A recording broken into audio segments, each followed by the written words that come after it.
Il faut qu'on éteigne les micros de Zoom.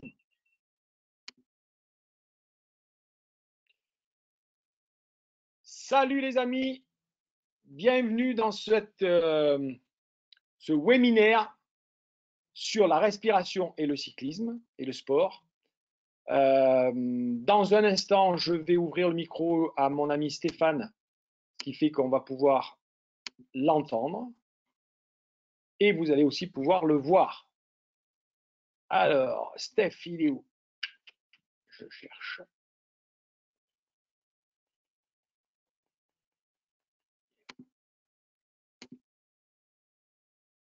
Salut Steph, est-ce que tu m'entends? Salut Nico, oui, tout à fait, je t'entends. Yes, ça marche, top. Alors maintenant, on va nous voir. Est-ce que c'est bien comme ça?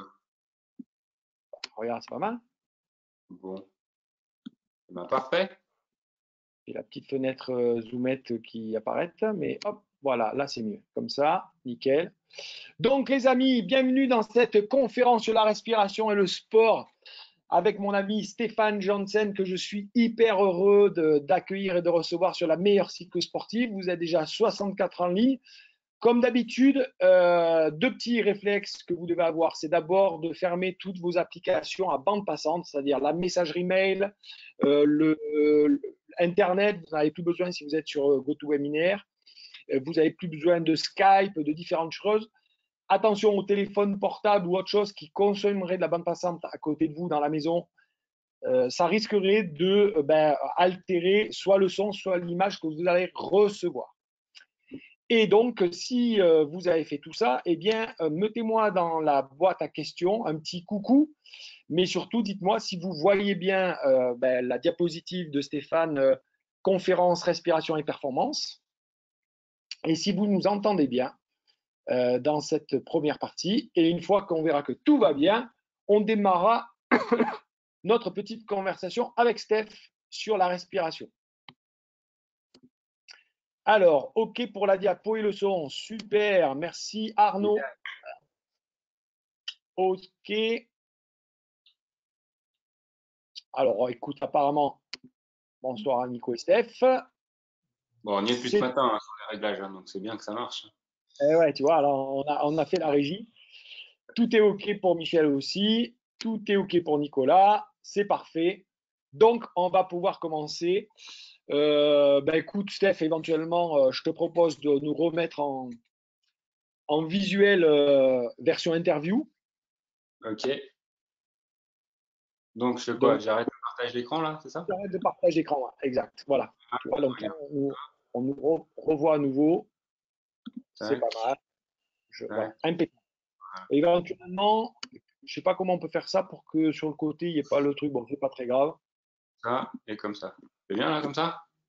Ouais, c'est pas, c'est bien. C'est moi qui dois virer ce truc-là, fermé. Voilà, nickel. Et là, je fais ça. Nickel. Regarde ça, comme on est beau. On dirait deux jeunes premiers quand on s'est connus. Voilà, les amis, je vous présente Stéphane, qui, écoute, voilà, c'est un ami depuis très longtemps. 30 ans. 30 ans, j'ai compté. On s'est connus quand tous les deux, on était des jeunes triathlètes. Toi, tu étais un jeune triathlète hyper doué. Et moi, j'étais un triathlète qui avait besoin de beaucoup bosser. Et voilà, on a fait pas mal d'aventures ensemble, des stages, des triathlons, les championnats de France à Fontainebleau, où tu as été champion de France. Et ouais, voilà. Quand tu nages bien, que tu fais du vélo comme une machine et puis que tu cours comme un lièvre, au final, voilà ce qui arrive. Voilà, on a tous les deux eu la chance de fréquenter quelques grands champions de l'époque des années 90. Toi, tu t'es entraîné avec Simon Lessing. Moi, c'était Nico. Et je crois que ça a été très riche pour tous les deux, cette expérience-là. Après, on a eu. Toi, tu avais travaillé un peu pour Triathlon Magazine. Ouais, pendant 5 ans, j'avais le cahier central de Triathlète Mag. Il y avait 10 pages sur l'entraînement, la préparation physique, la diététique, etc. que j'animais donc pendant 5 ans quasiment. Ouais. Voilà. Donc, très tôt, tous les deux, on était un peu dans la même démarche, c'est-à-dire qu'on s'entraînait, mais on se posait des questions sur l'entraînement, quoi. Non, mais bon, parce que dans le triathlon, il y a quelques mecs qui, voilà, ils s'entraînent surtout. Et puis après, tu as tout de suite été chez Compex, Alors oui, quasiment. après ma carrière sportive, en fait, j'ai quand même exercé mon métier de base qui était professeur de physique-chimie. J'ai fait ça Ouais, 6 mois. Ça m'a pas plu plus que ça. Et en même temps, j'avais un mi-temps chez Compex où j'étais chargé en fait de la veille scientifique, de la formation des médecins, des kinés, et puis de la formation de toute l'équipe de vente sur la technologie, sur la partie scientifique. Voilà. Et suite à ça, j'ai fait 9 ans de carrière dans cette société. J'ai aussi fait un MBA pendant 2 ans à l'EM Lyon. Je me suis occupé de l'international, du marketing. Et je crois que juste avant que je parte, un an avant, j'étais patron de l'ensemble de l'activité sport, qui représentait à peu près 20 millions d'euros, une centaine de personnes à manager à l'international. Et ensuite, je suis parti chez des Japonais qui m'ont demandé d'installer leur filiale européenne à Annecy, qui eux vendaient des protections articulaires pour les sportifs. Et à travers cette société, j'ai lancé la marque Compressport, que peut-être certains d'entre vous connaissent, qui est une marque de compression très connue dans le triathlon, assez connue dans le vélo également. Voilà. la course à pied, hein, on travaille tout ça. Ouais, ouais, bien sûr. Et puis, ouais, d'ailleurs, donc tu y allais pas mal au Japon, puisque finalement, tu as adoré cette culture, tu parles quasiment couramment japonais. Enfin, tu parles quand même, 日本語のちょっとできます。tu parles combien de langues, Steph? Anglais, espagnol, un peu le français et japonais. Voilà. Voilà. Donc, c'est ça, hein, Steph, il faut savoir que c'est le mec qui t'énerve parce que quand il se met à quelque chose, il est ultra doué. Donc, voilà, il s'est mis au triathlon, il a fait ça comme ça, il se met à parler des langues. Comment? Hein? Travail quand même aussi. Ouais, ouais, non, bah, tu as une capacité de travail, c'est sûr, mais bon, tu as une capacité à comprendre les choses que moi, j'ai pas, quoi. Bref. Et donc, il y a quelques années, enfin, il faut pas croire que c'est tombé comme ça, mais c'est une espèce de suite logique quand même dans toute ta réflexion, d'abord sur le sport, puis sur la santé. Tu as aussi étudié les médecines chinoises, je crois, tu es diplômé en médecine chinoise. Ouais, en Et puis, acupuncture, j'ai fait 5 ans d'études là, en médecine chinoise. Ouais. donc voilà, hein, on sent qu'en dehors de ton travail, hein, Je ne parle pas chinois. voilà. Et puis, bah, tu t'es un peu plus focalisé il y a quelques années sur, on va dire, la respiration, pour simplifier un petit peu, mais c'est quand même cet élément ultra vital parce que, bah, comme j'aime à le dire, on peut ne pas manger pendant plusieurs semaines, ne pas boire pendant plusieurs jours, mais si tu t'arrêtes de respirer quelques minutes, tu meurs, quoi. Ouais, tout à fait. Tout Et à fait. donc, Et en fait, ma démarche a été la suivante, c'est quand au bout d'un moment dans mon développement professionnel, entreprise, puisque j'étais patron d'une filiale, etc., j'ai pas mal souffert sur le plan moral, émotionnel, physique. Et à un moment donné, je me suis dit, bon, il y a un truc qu'il faut changer. Donc, j'ai voulu comprendre davantage le sport. J'avais pas mal compris le sport sous l'angle performance. Comme tu dis, j'essayais de comprendre ce qui se passait au niveau de la physiologie de l'entraînement et tout ce qu'il fallait assembler autour pour être performant. Mais d'un seul coup, je m'étais retrouvé à devoir être un athlète de l'entreprise, finalement, à donner beaucoup, beaucoup, à bosser 60 heures par semaine, à voyager 120 jours par an. Et ça aussi, ça use beaucoup. Et en plus, quand on cherche à faire du sport à côté, bah finalement, on se retrouve dans une dynamique où on dépense plus d'énergie qu'on en récupère. Et donc, je suis tombé malade plusieurs fois, etc. Donc, la médecine chinoise, c'est une voie qui me permettait de comprendre comment le corps fonctionne sous l'angle médical, si tu veux. Et puis, en même temps, j'ai développé des activités de coaching, essayer de comprendre comment le cerveau fonctionne, comment nos schémas intégrés fonctionnent, comment on peut rassembler tout ça. Et puis à un moment donné, la respiration, c'est devenu le point de convergence. Voilà, je pratiquais du yoga, des arts martiaux aussi, donc dans ces disciplines-là, la respiration est très très présente. Et je me suis dit, tiens, il y a quand même quelque chose d'étonnant dans cette respiration. Et voilà, ça fait 4-5 ans que je creuse vraiment le sujet. génial. Et moi, ce qui m'a paru intéressant, parce que bon, on a fait pas mal d'expériences ensemble et notamment tu m'as fait vivre des expériences grâce à la respiration qui sont spectaculaires, mais presque c'est pas envie de ça. J'ai pas envie qu'on parle de ça aujourd'hui parce que c'est toujours impressionnant de se dire qu'on se baigne dans la glace et ou qu'on peut monter une montagne en short alors qu'il fait -10 ou peut-être, comme le fait Wim Hof, résister à une bactérie, même si c'est d'actualité. Respirer à une bactérie grâce à notre respiration. Mais évidemment, bah, si je t'ai demandé de venir aujourd'hui, c'est pour qu'on aborde la respiration, qui paraît finalement tellement simple qu'on le fait sans même respirer, Sans mais même. quand, sans même y penser, évidemment. Mais quand on l'étudie plus en profondeur, quand on va un peu plus loin, on se rend compte que ça a des impacts énormes sur notre santé, notre énergie, et pourquoi pas nos performances physiques. Donc, bah, d'essayer de trouver comment, à ton avis, en tant que sportif, on peut utiliser ça, bien sûr dans la logique de performance, et on va le voir ensemble, mais aussi dans une logique qui, moi, me tient à cœur, et bon, je sais que là-dessus, on est sur la même longueur d'onde, c'est que, ben, d'abord, la plupart d'entre nous qui écoutons aujourd'hui, ben, on n'est pas que des athlètes, on a une vie autour, et que je pense que créer les conditions pour optimiser notre performance et notre corps à recevoir de l'entraînement et à savoir en tirer profit, ben, tout ça, la respiration peut carrément, véritablement nous aider. Donc, voilà. Euh, Très clairement, pour éclairer tout le monde de comment va se passer la conférence, on va échanger tous les deux, comme une discussion qu'on a parfois au téléphone ou quand on se voit, des discussions de passionnés où on part, on refait l'univers et le reste. Mais là, voilà. Non, mais là, on va se focaliser sur comment ça peut nous aider dans le vélo. Donc là, on va faire plutôt un échange tous les deux. Et dans un deuxième temps, donc je demande à tout le monde d'être patient, on répondra à vos questions. C'est-à-dire qu'une fois qu'on a fini tous les deux, Stéphane vous présentera un petit quelque chose, il y a une petite surprise pour vous. Et puis après, juste après, on répondra à vos questions. Donc je te lirai les questions, Steph, et tu y répondras si vous avez des questions. Ok, donc notez bien vos questions et on les posera à la fin parce que dans ce qu'on va échanger, Stéphane va répondre sur plein de choses, mais aussi il va éveiller des questions. Donc c'est ça qui sera génial. Est-ce que tu veux commencer par quelque chose qui te semble important ou je te pose tout de suite la question pour. Vas-y.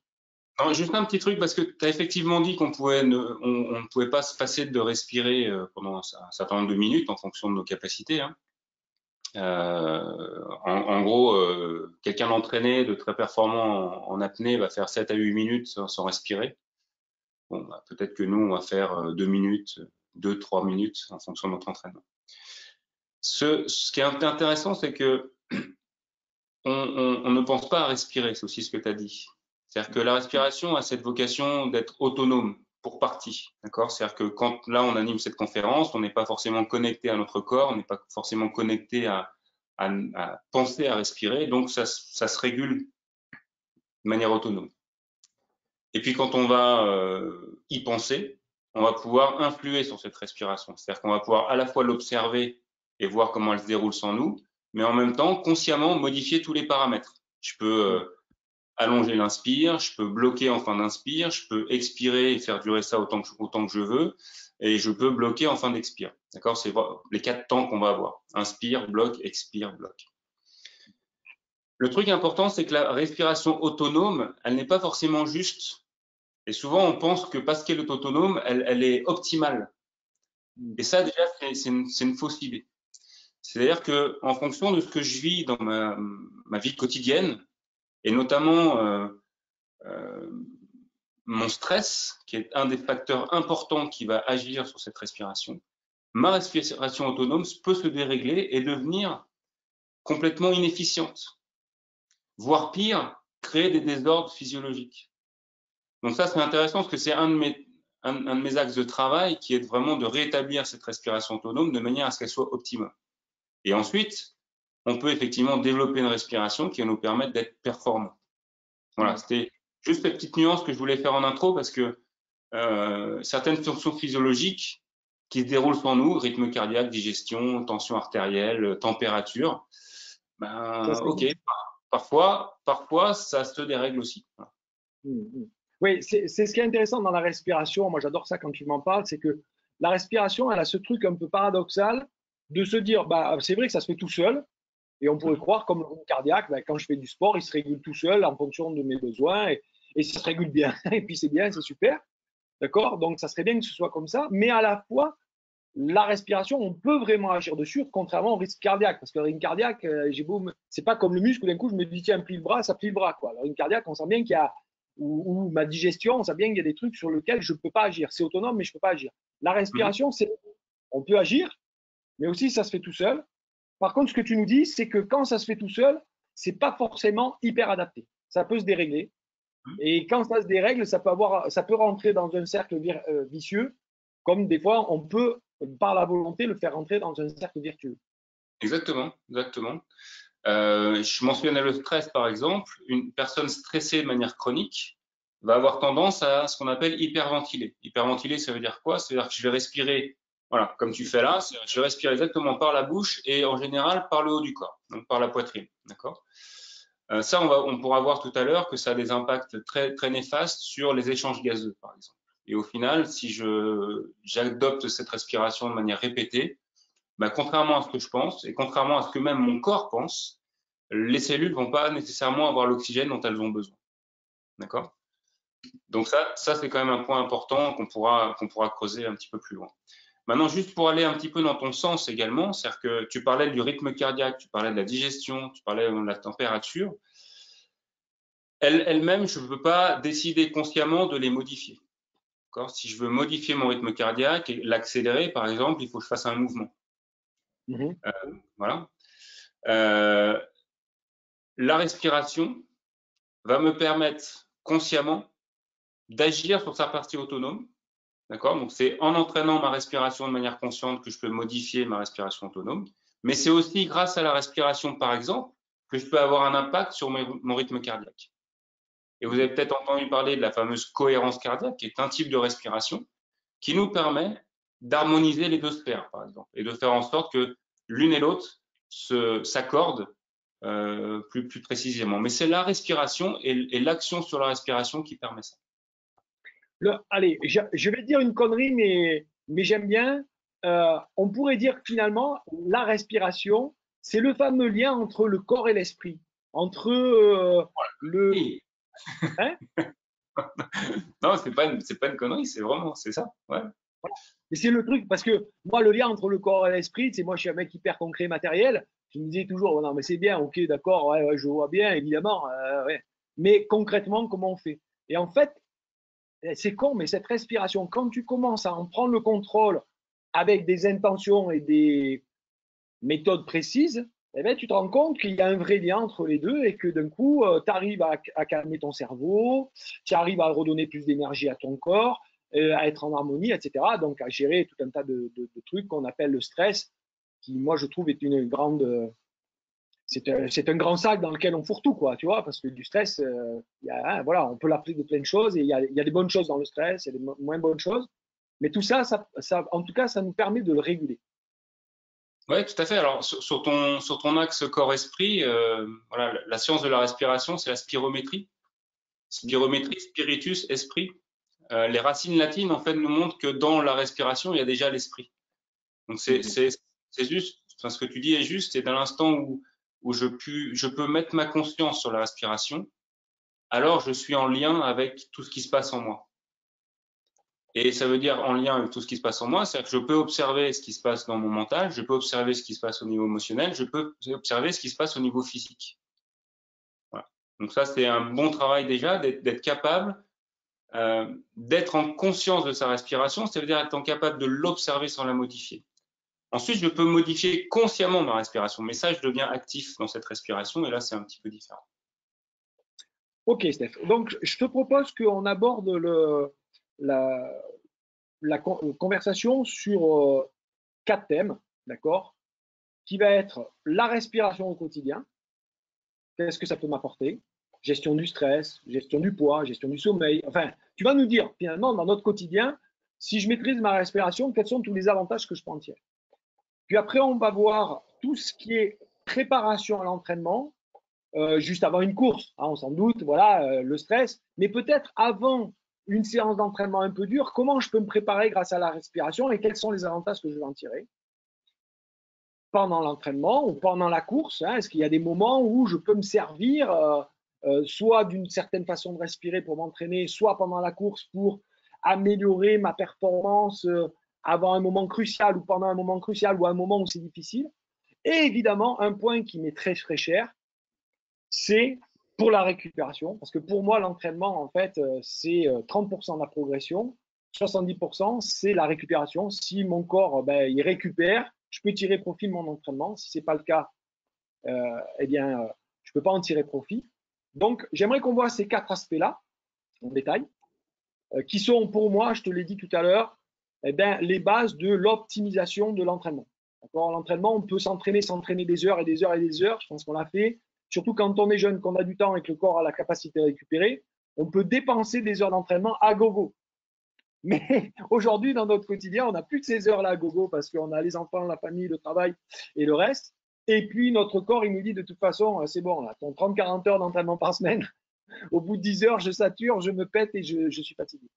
Donc, on le voit à la meilleure cyclosportive, on essaie de trouver des méthodes d'entraînement qui sont plus efficaces, une meilleure alimentation, la récupération. Eh bien, pour moi, la respiration, c'est vraiment un pilier central énorme pour optimiser l'entraînement, c'est-à-dire comment en s'entraînant on peut être performant. Voilà. Et je donnerai comme simple exemple, mon cher Stéphane, d'accord, l'histoire d'un mec qui a repris le triathlon depuis 2 ans, d'accord, et qui s'entraîne, allez voir, entre 4 et 5 heures par semaine de course à pied depuis 2 ans, ok. Et puis un mec qui avait mal au genou, qui n'a pas couru depuis Mathusalem, d'accord, et qui vient un jour en bois, il me dit tiens bon, on va courir, et qui m'a fait péter ma race, juste parce que le mec, il se fait sa respiration le matin, et puis voilà quoi, tu vois. Donc s'il y en a qui veulent une preuve que l'optimisation, la respiration c'est l'optimisation, bon, c'est un exemple un peu simpliste, mais bon voilà. Donc Steph, j'aimerais qu'on commence, si tu es d'accord, selon toi, simplement, dans notre quotidien, la respiration, une maîtrise de notre respiration, d'abord, quels seraient tous les avantages qu'on pourrait en tirer? Et puis peut-être après, tu pourras nous donner une astuce ou deux de choses qu'on pourrait faire pour, au quotidien, en tirer profit. Qu'est-ce que ça apporte la respiration? Ok, juste déjà rappeler en préambule à quoi sert la respiration. Ouais. On va mettre une heure et puis on va pas forcément être tous d'accord là-dessus. Donc l'idée, c'est vraiment de se dire, ok, à quoi sert la respiration? La respiration sert à approvisionner nos cellules en oxygène. Ok, d'accord. Okay. Jusque-là, je te suis. Donc partant de là, on va voir que, et je partagerai ça juste après le premier point que tu as mentionné, mais on va voir que pour faire ça, il y a plusieurs étapes. La première étape, c'est de bien faire rentrer l'oxygène dans les poumons. Ok, donc ça, il y a déjà un système à optimiser ici. On verra que ça coûte de l'énergie, ça, au corps, et que quand je fais une performance sportive, j'ai besoin de beaucoup d'oxygène, donc j'ai besoin de mobiliser beaucoup mes muscles inspiratoires, et ça me coûte 10 à 15% de ma VO2 max. Donc ça veut dire que si je peux optimiser ce travail musculaire comme j'optimise mes cuisses ou mes bras quand je fais du sport, mais je peux réduire ce coût énergétique et donc allouer cette énergie à d'autres sphères sans faire grand-chose, d'accord? C'est quelques minutes par jour, de manière régulière, etc. Voilà. C'est du gratuit. C'est-à-dire là, ce que tu dis, c'est grosso modo, j'ai 10 à 15% de mon énergie quand je fais un effort physique qui va dans la respiration. Ouais. Donc, si j'optimise ça, que je gagne 2-3%, ben, cette énergie, elle ne va plus à ma respiration, mais elle peut aller pour mes muscles et je suis tout autant oxygéné. Tout à fait. C'est pas négligeable, ça. Voilà, et donc sur des épreuves qui vont aller dans ce que tu fais et ce pourquoi tu t'entraînes entre 3, 4, 5, 6 heures d'effort, de performance, ce coût énergétique, il est colossal. D'accord ? À la fin, ça fait une différence. Voilà. Et là, j'ai juste amené l'air dans mes poumons. C'est-à-dire, pour l'instant, l'oxygène n'a pas servi aux cellules. D'accord ? Parce qu'après, j'ai une autre optimisation, c'est une fois que l'oxygène est dans mes poumons et qu'il va être transporté ensuite par le sang pour aller dans mes cellules, pour que les cellules puissent fabriquer l'énergie dont j'ai besoin, eh ben, il faut que je puisse m'assurer qu'effectivement cet oxygène circulant dans le sang puisse être effectivement capté par mes cellules. Et là aussi, ça se fait pas n'importe comment. Il y a des techniques respiratoires pour lesquelles on peut s'entraîner pour améliorer ça. D'accord ? Incroyable. Donc, on peut améliorer à la fois transport, mais aussi la captation de l'oxygène. Beaucoup des athlètes se sont centrés sur le transport. Donc, il fallait augmenter le nombre de globules rouges dans le sang pour capter plus d'oxygène. Okay, donc, je vais m'entraîner en altitude, etc. Mais ça, on a vu depuis quelques années, une quinzaine d'années maintenant, que c'était pas suffisant, que c'était pas la condition nécessaire pour que les cellules aient l'oxygène. Et que pour que les cellules aient l'oxygène, il faut aussi préserver les échanges gazeux au sein du corps, ce que j'appelle la respiration interne. Donc, c'est un autre travail. D'accord. Donc là, Déjà, là, tu nous ouvres une perspective qui est nouvelle, c'est-à-dire que pour la plupart des gens, je pense que respirer, c'est juste le fait de comment je gonfle mes poumons et comment je les vide, quoi. Voilà, ça, j'ai une bonne respiration. Si je travaille ça, alors, respiration par le ventre, par le haut, par le ceci, les côtes et le machin, ok, mais ça se limite à ça, quoi. Et là, tu es en train de me dire qu'il y a une autre dimension interne qui fait qu'avec des exercices, je peux améliorer les échanges avec mes cellules. Elles vont plus absorber l'oxygène que quelqu'un qui ne ferait pas cet exercice-là. Donc, tu augmentes la max, quoi. J'augmente la VO2 max et surtout, on peut aussi aller plus loin dans la réflexion, c'est que les muscles qui vont travailler en majorité et en priorité vont recevoir cet oxygène. Donc, on est aussi capable de s'assurer, avec un entraînement préalable, que les muscles dont j'ai besoin, elles captent le plus d'oxygène qui est dans ma circulation sanguine. Okay, donc, oui, ce qu'on essaie de faire avec l'entraînement, de faire travailler les muscles qui travaillent le plus en vélo, les muscles des jambes, le quadriceps par exemple, et faire que les muscles des épaules consomment moins d'énergie, voire même au niveau des jambes, que seuls les muscles qui appuient consomment de l'oxygène et les muscles qui ne travaillent pas, étant relâchés, ne consomment zéro oxygène. Ça fait. Exactement. Donc ça, c'est les deux premiers aspects. Le troisième aspect qui est important parce qu'il va rejoindre ta première question, c'est que, comme j'ai dit tout à l'heure, la fonction respiratoire, c'est une fonction autonome, mais aussi une fonction consciente. Comme c'est une fonction autonome, elle est liée avec un système nerveux précis qu'on appelle le système nerveux autonome. Facile, hein. Okay. Mais ce système nerveux, il a deux branches. Une branche plutôt d'activation, de mobilisation, d'accord? On l'appelle sympathique. Et une branche plutôt de repos, de restauration du corps, celle qui t'importe aussi par rapport à la quatrième question que tu as mentionnée, qui est plutôt la zone parasympathique. Donc, vous avez compris, action, repos, inspiration, expiration, on est dans cette idée, d'accord? La respiration est constituée de deux phases principales. L'inspiration qui est active, je mobilise des muscles pour inspirer, et l'expiration qui est relâchée, sauf si vraiment je veux la forcer, mais si je veux la laisser se dérouler comme elle doit le faire, à ce moment-là, il n'y a aucun muscle qui fonctionne. C'est juste l'élasticité de ma cage thoracique et l'élasticité de mes poumons qui font que j'expire.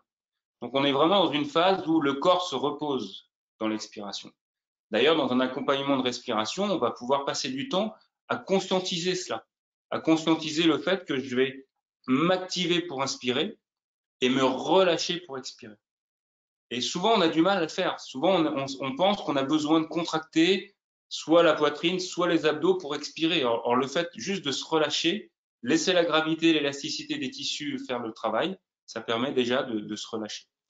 Donc, pourquoi je dis ça? C'est que grâce à la respiration et en insistant sur une ou l'autre phase, je vais pouvoir décider d'un point de vue nerveux ce coup-ci, de me mobiliser ou d'atterrir dans la zone de récupération. Donc, il y a vraiment ces trois phases. 1, j'optimise la respiration externe, j'optimise ma capacité à faire rentrer l'air dans les poumons. Et ça, c'est ce que j'appelle la respiration externe. Et ça concerne essentiellement l'optimisation de mon geste respiratoire et des muscles qui font la respiration. Deuxième élément, j'ai l'oxygène dans les poumons, je le transmets à la circulation sanguine et j'optimise les échanges entre le sang et la cellule. Et troisième aspect, je module, je régule mes états de mobilisation ou de repos avec ma respiration. Autrement dit, pour revenir sur ma question du quotidien, dans la dernière aspect que tu dis, c'est que si globalement dans mon quotidien, je manque de peps, je manque de motivation, je manque d'envie, etc., il faudrait que j'ai plutôt une respiration en inspirant, d'accord? Exact. Oui, parce que ça m'active mon système sympathique. Donc, je sois plutôt comme ça. Et si par contre je suis trop speed ou trop stressé, angoissé en ce moment, il y a beaucoup de stress, etc. Machin, j'ai besoin de poser, de calmer un peu mon stress. Il faut que je sois plutôt vigilant à travailler la partie expiration en me relâchant et pas en forçant. Parce que si je suis dans la démarche, je me détends. Ça, on retrouve dans le sport, c'est-à-dire qu'il y a des gens qui, dans le sport, ils ont un mouvement fluide parce qu'il y a juste les muscles qui forcent, qui travaillent, et les autres sont relâchés. Dans le vélo, hein, pour parler du vélo, d'accord. Et puis, vous avez des gens qui, dans toutes les phases, sont poussés, tirés, ça pousse, ça va. Mais en fait, les muscles sont toujours en tension, quoi. Et ils dépensent une énergie colossale. On retrouve la même logique. Exactement. Donc, effectivement, sur quoi j'insiste pour moduler mon état. Et puis, tu sais comme moi qu'entre ces deux zones de mobilisation et de restauration, il y a une zone qui, toi et moi, nous intéresse particulièrement dans nos coachings, c'est la zone de fluidité, comme tu l'as mentionné, la zone de flow. Donc, j'ai besoin pour identifier cette zone de flow et de naviguer, si tu veux, entre mobilisation et repos, d'être pleinement disponible à moi et d'avoir la capacité de me mobiliser sans partir trop dans la mobilisation parce qu'à ce moment-là, je suis en stress et je suis plutôt dans la perte de mes moyens, sans être trop bas parce que du coup, je suis un peu mou effectivement et je ne déploie pas non plus l'énergie dont j'ai besoin, mais à me maintenir à cette frontière. Et ça, la respiration va me le permettre aussi parce que je vais pouvoir moduler la durée de l'inspire, la durée de l'expire. Est-ce que c'est nasal, ventral, buccal? Est-ce que c'est ventral ou thoracique? Voilà, j'aime bien utiliser la formulation. J'ai une boîte de vitesse avec ma respiration. Avec tous les paramètres de ma respiration, j'ai une boîte de vitesse qui me permet de naviguer dans ces différentes zones. Donc, pour répondre à ta question, si je dois schématiquement regarder une journée classique, voilà. Je vais commencer par me lever, d'accord? Bon, quand je me lève, qu'est-ce qui s'est passé dans ma nuit? En général, il s'est passé peu de choses. Je suis plutôt allongé. J'ai peu de dépenses énergétiques. Donc, ma respiration qui, ce coup-ci, est pleinement autonome. Hein, je suis en train de dormir. Donc, elle est plutôt fine, plutôt lente et plutôt peu ample. D'accord? Donc, c'est-à-dire que j'ai peu de ventilation la nuit. Donc, j'ai aussi beaucoup d'air qui stagne. Donc, j'ai mes déchets de la respiration et mes déchets aussi de l'air, hein, parce que je filtre en permanence, qui stagnent dans mes voies aériennes. Donc, ça peut être intéressant, par exemple, le matin, de faire des très grandes inspires, 4 ou 5, et des très grandes expires forcées, d'accord? Histoire de faire un reset du système. J'amène de l'oxygène frais et je vire tous les déchets. Voilà, ça c'est typiquement un exemple pour se mettre en énergie. Faites-le dès demain matin, vous faites 4 grandes inspires, 4 grandes expires, vraiment en vous recroquevillant complètement pour vraiment vider l'air des poumons maximum. Et au bout de 3 ou 4, vous allez avoir la tête qui tourne. Pourquoi? Parce que l'oxygène qui arrive massivement dans les tissus, y compris dans le cerveau, va vous indiquer que là, on est en train de saturer le corps avec de l'oxygène frais, dont on a besoin. D'accord? Après, deuxième aspect, bien comprendre que, alors pour certains d'entre nous, c'est plus que très vrai, mais en général, se lever, c'est un stress. D'accord? C'est-à-dire que le corps va relarguer les hormones du stress, dont le cortisol, pour nous permettre cette mise en action. Donc, c'est intéressant ensuite de ne pas démarrer notre journée avec ce niveau de cortisol et de revenir à un niveau plus basal. Et ça peut se faire aussi avec la respiration. Donc, une respiration type cohérence cardiaque va nous permettre très simplement, en 3-4 minutes, 5 minutes, de revenir à un niveau acceptable de mobilisation. D'accord?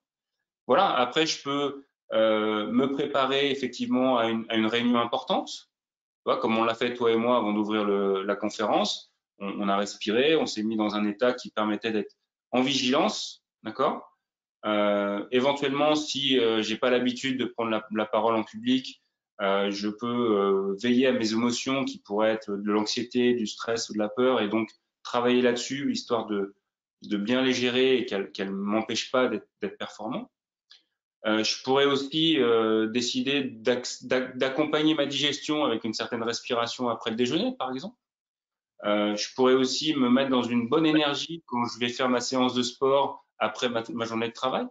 Je me remonte dans la zone de mobilisation pour me préparer et m'énergiser. Et puis, ça peut être intéressant aussi, une fois que j'ai fait toute ma journée de boulot, que j'ai fait mon sport, d'arriver chez moi, de m'occuper de ma femme, de mes enfants et d'atterrir dans la bonne zone. d'atterrir dans la zone de restauration, de repos et de présence à tout. C'est-à-dire que tout ce qui circule dans ma tête en permanence, hop, je l'amène dans la zone basse grâce à ma respiration et je suis disponible jusqu'à ce que je décide de me remobiliser. Voilà. Et puis enfin, bah, je peux décider aussi de me mettre dans un bon état pour m'endormir avec la respiration. Voilà quelques exemples de ce que je peux faire très simplement en quelques minutes. Ouais. Là, ce qui est bien, c'est qu'on sent qu'il y a deux grands basiques qui est quand plutôt j'inspire fortement, je vais plutôt m'activer et quand je vais souffler, je vais plutôt me calmer, donc plutôt le système sympathique parasympathique. Et en fait, ça déjà, très simplement, on voit le matin, on peut s'activer avec de la respiration. Si je vais avoir des moments de stress parce que j'ai une réunion ou des moments où je veux couper un peu parce que j'étais hyper activé, bah, notamment juste avant de manger pour bien profiter, je vais plutôt me calmer avec des respirations plus lentes et plus profondes. Toutes ces choses-là, déjà, c'est simple. On peut s'activer et se calmer avec la respiration. Ça permet de contrôler les émotions, comme tu l'as dit. Ça permet donc de mieux s'endormir le soir et ça a un gros impact.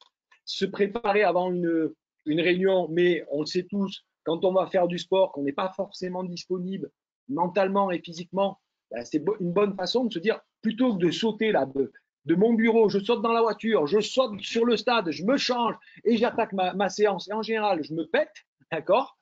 Ben, on peut se dire, tiens, je vais me faire un petit break de quelques minutes et je vais travailler le niveau de respiration dont j'ai besoin. Si je suis trop stressé, je vais pouvoir me calmer un peu pour être présent dans ma séance. Si ben, je n'ai pas trop motivé, j'ai besoin de m'activer, je peux me donner une petite respiration active. Je ne sais pas si toi, tu utilises cette astuce-là. Moi, je le fais régulièrement. Enfin, quand ça m'arrive. Des fois, ça arrive, on n'est pas motivé pour aller s'entraîner. Tu vois, cet hiver, souvent le soir, j'ai une séance de piscine à 19h, il fait froid après le boulot, la motivation, elle est plate. Et je me dis toujours, OK, si tu n'as pas envie, tu n'y vas pas. Mais avant, tu te fais une respiration. Je me fais une petite séance de respiration de 5 minutes, tu vois.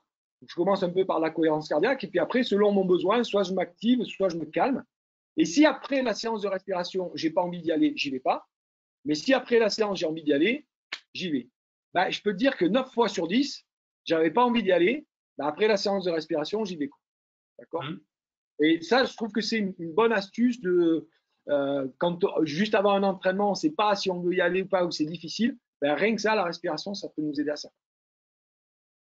Oui, bah, tu illustres en fait ce que je mentionnais dans les différents états sympathiques, parasympathiques, ou mobilisation repos. C'est à un moment donné, il y a t'as tellement passé de temps dans le haut que ton corps, il n'en peut plus de se battre en fait. Donc l'opposé du combat, c'est la fuite dans ce système-là. Donc pour éviter de me mobiliser à nouveau, je fuis. Voilà. Et donc, ce que tu fais avec la respiration, c'est que tu te ramènes dans une zone où tu es de nouveau en conscience en toi et tu n'es plus en pilote automatique, mais tu es de nouveau en prise avec tes sensations et aussi ton conscient qui va te dire, et ça serait bien de t'entraîner quand même parce que tu as une échéance et tu vas retrouver l'énergie nécessaire et la motivation pour le faire. Et sinon, tu es Oui, coupé de tout.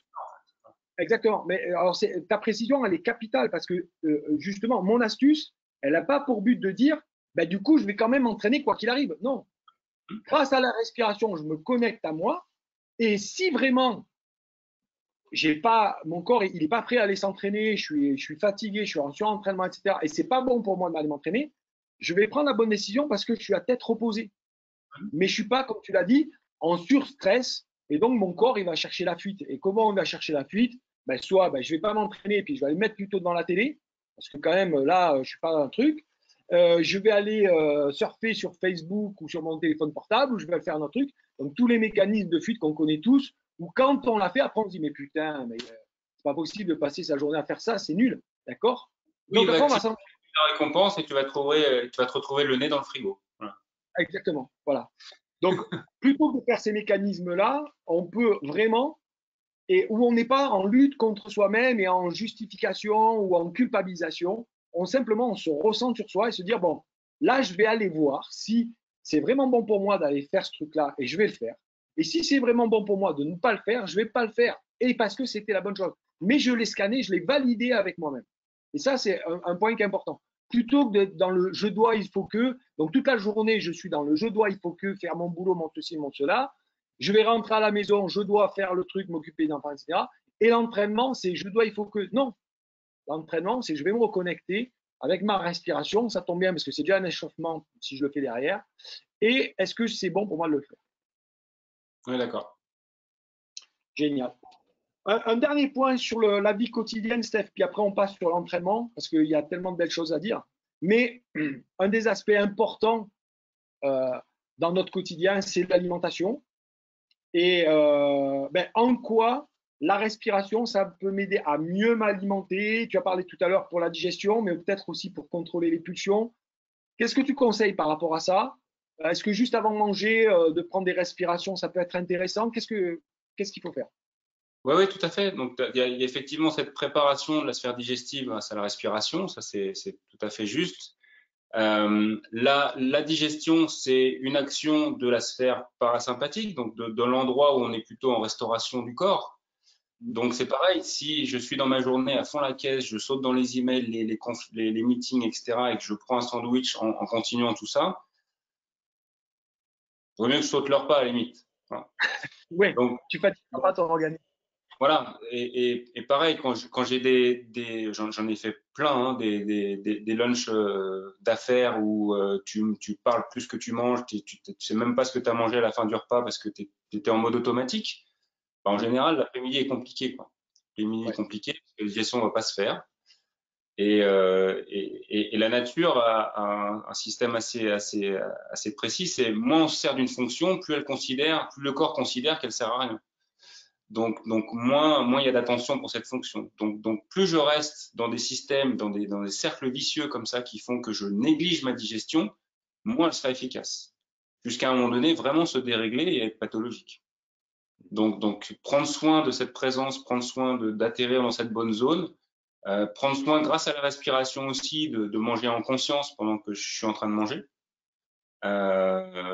Ça fait partie des rituels que la respiration permet. c'est clair. Donc, c'est une bonne idée de se dire, juste avant de manger, je peux me poser, faire trois quatre respirations. Si je veux faire plus, évidemment, je peux faire plus, mais trois quatre bonnes respirations. Et donc, si j'ai bien compris, plutôt des respirations où je vais expulser en expulsant longue. Alors toi, le terme expulsé, j'aime pas parce que dans expulsé, il y a action pour moi. Ah oui, Donc c'est vraiment l'idée de laisser l'expiration se faire. Après, une bonne respiration d'avant repas, ça peut être la cohérence cardiaque aussi, typiquement. ouais, Ça peut vraiment être quelque chose qui revient à nous rééquilibrer nos systèmes, à nous faire atterrir tranquillement et à me préparer. Voilà. okay. Donc, cohérence cardiaque, rapidement, hein, on ne va pas en parler 2 heures, mais l'idée, c'est pas trop de faire la technique là, mais c'est grosso modo inspirer pendant 5 secondes, expirer pendant 5 secondes. Donc ça fait, sur 10 secondes, ça fait 6 respirations par minute. Si on fait ça pendant 5 minutes, eh ben, ça va nous donner, euh, en fait, la cohérence cardiaque, je dirais, c'est un peu le couteau suisse, c'est-à-dire c'est le truc qui nous ramène, si on est speed, ça va nous calmer, si on est un peu lent, ça va nous réactiver juste comme il faut, quoi. Ça Ouais, nous c'est met ça. au bon. Hein. C'est un rééquilibrage, si tu veux, des deux systèmes.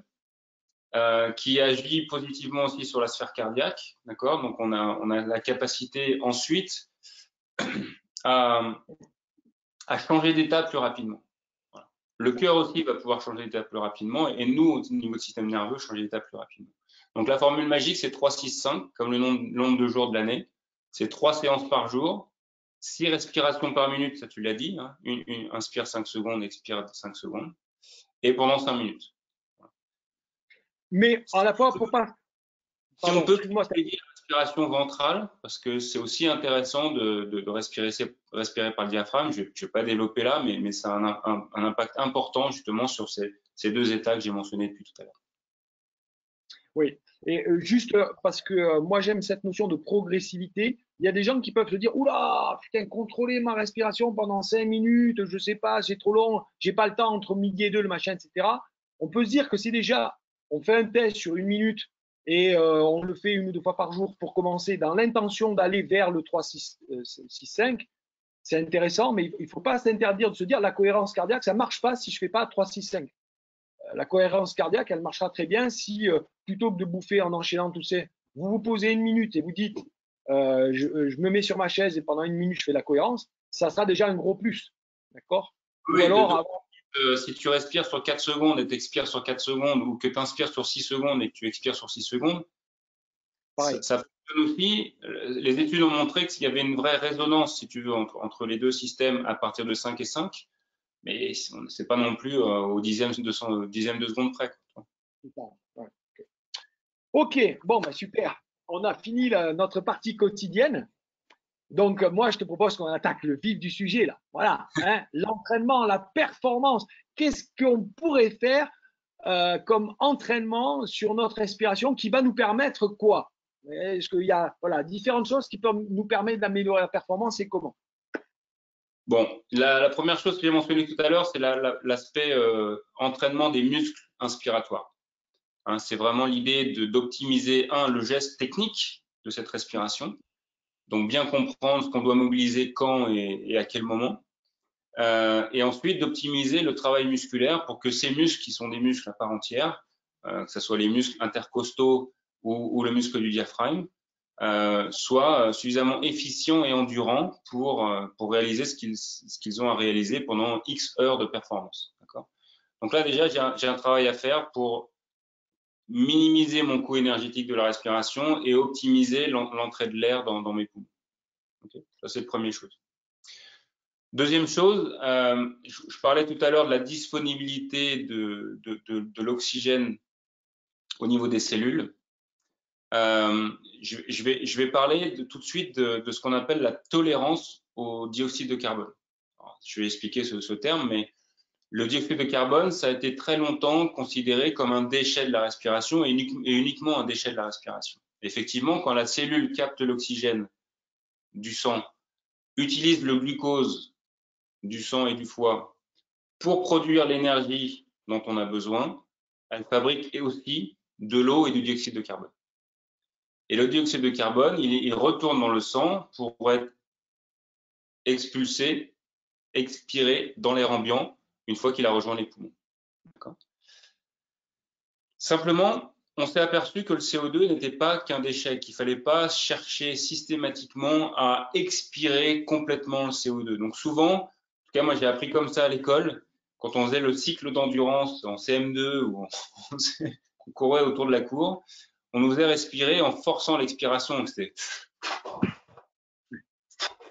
voilà, cette espèce de rythme là comme ça. Ouais. Bon, en faisant ça, c'est vrai que j'expire beaucoup et que du coup le CO2 est bien évacué. Simplement, ce qu'on savait moins à l'époque, c'est que le dioxyde de carbone est nécessaire pour ce transfert de l'oxygène entre le sang et la cellule.